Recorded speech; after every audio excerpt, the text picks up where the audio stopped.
All right, in today's video, we're going to go over how to import a point list into Topcon Digital Layout. So maybe you got a control point list from a surveyor, or maybe you got a list of points from another contractor that you want to go ahead and go lay out yourself. This is how we get the points into the software and onto your file. So first things first, what a lot of people don't do is actually look at the point list itself. So whether you got that in CSV format, TXT, or another format, go ahead and open that file up and look at what you're working with. So in this example, I have a CSV Excel file, and what we're looking for is what columns do we have? So I have a name column with all my point names. I have Y coordinates, X coordinates, and Z coordinates. So that way I know what columns I have, and you're going to see why this comes into play later on when we go ahead and open up TDL. Now you can go ahead and open up Topcon Digital Layout and then click into the project that you want to import the points into. Then from here, there's two different ways you can import the points. So if you want to import them as just normal layout points, you can click this plus sign here and then import points. Or if I want to import them as control points or known points, I'm going to click this blue known points button and then import points. Regardless of which point type you're importing them as, the steps following this are the exact same. So go ahead and follow along.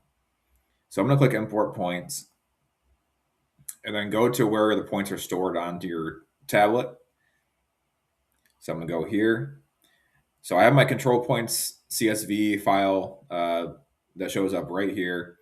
Keep in mind though, just like when you're importing a CAD file, you have to have the right file type selected. So if I switch that off as CSV, it disappears. So if you don't see your file, just go ahead and click the TXT or CSV and it should show right up. So I'm going to click control points.csv, open file. And now it says, cannot read contents of file. Reason for that is if we go ahead and open up this control point list again, remember that I only had name, Y, X, and Z columns. Right now, the software is trying to read name, Y, X, Z, description, and layer name. So I'm going to click here, and I'm just going to say, I just have name, Y, X, and Z. And then reload file. Now you see that all my points actually show up here.